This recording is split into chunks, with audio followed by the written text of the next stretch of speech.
Hello, this is my review of a Keltec PMR30 and some Carbo modifications that I've done to it, and a primary arms micro or mini reflex red dot sight. So prices first. The stock PMR30 I bought almost 2 years ago, I think. It was more expensive than what it should have been for a all plastic gun that needed quite a bit of modifications to run flawlessly. I can't recall right offhand, around 500 bucks. All the internals that Carbo sells, call it its all-in-one kit, cost 279 bucks. That was pretty steep.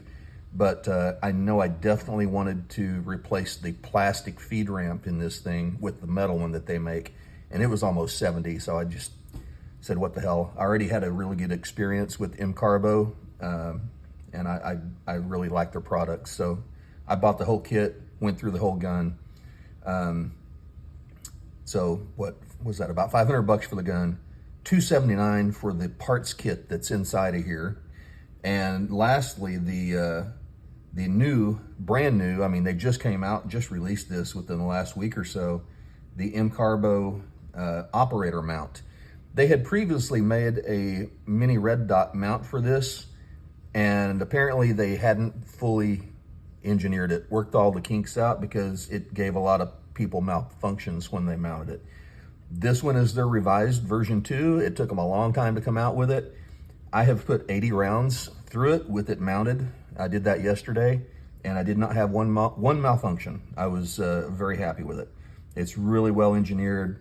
All the parts that came with the mount were clearly labeled. The instructions were idiot-proof. I got nothing but good stuff to say about the mount. This was the first time using the primary arms RS-10 mini reflex sight. This is 200 bucks currently on their website, and I noticed that they're sold out, and they are taking pre-orders for the next batch of production. 200 bucks for a good pistol mounted red dot, mini red dot like this is a pretty fair price.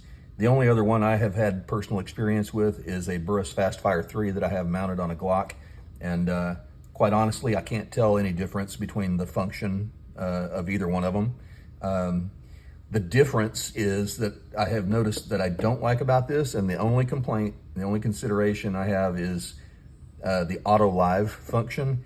There is no way to manually turn this off.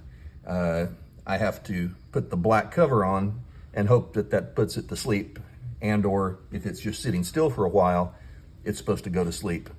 And but every time you pick it up and you look, you see a red dot, so who knows. The reason I'm suspicious of it is because when I got this about 4 months ago, I put a battery in it. It's got the little 3-volt 2032 lithium batteries.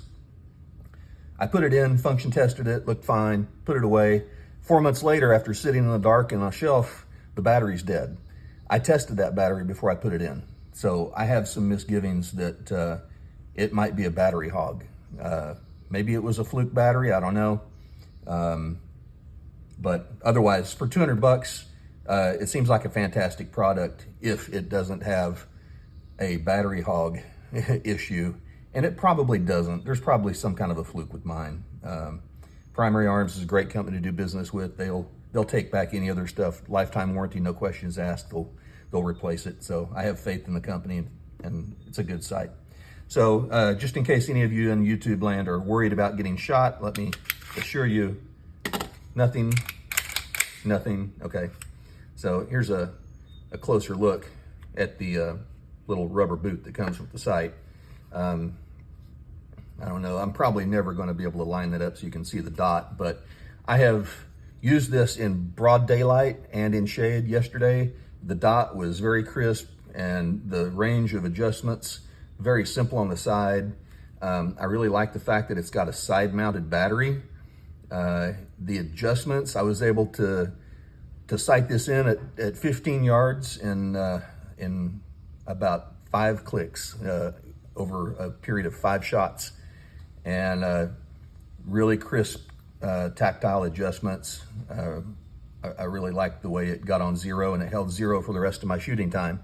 I fine-tuned it just 1 or 2 more clicks to be shooting at 20 yards, and I was getting groups semi-supported on the back of my side-by-side, you know, about the size of my fist at 20 yards. I'll take that. That's all right.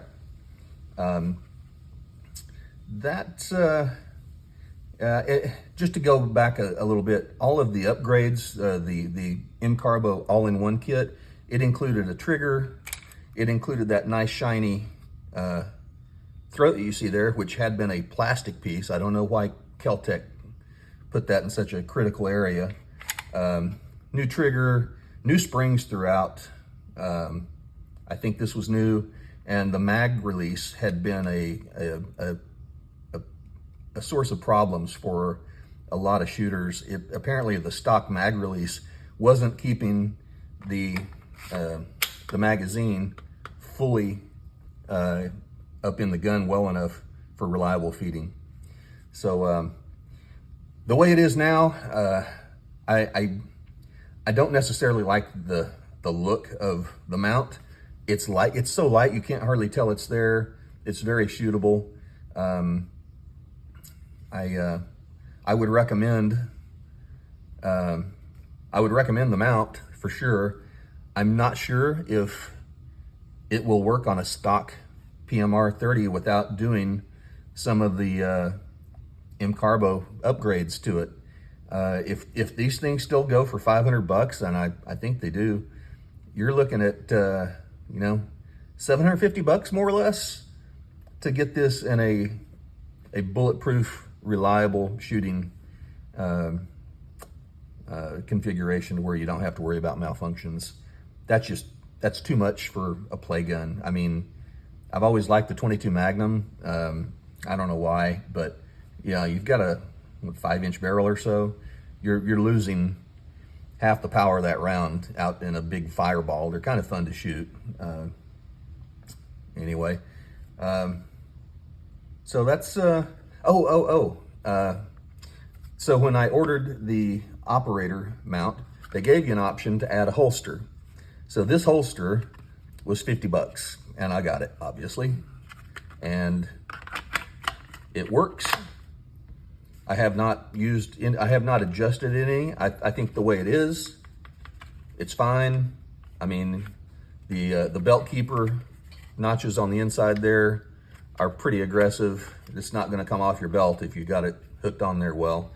And I like the fact that you can keep the cover on while you put it on. That was nice that they gave room for that. So if you look on Carbo's site, they list several different models of red dots that'll fit their mount. They do not list this primary arms one, but the key is it's got to have the Dr. Noblex footprint, and this does, so it works fine. That's all I got. Later.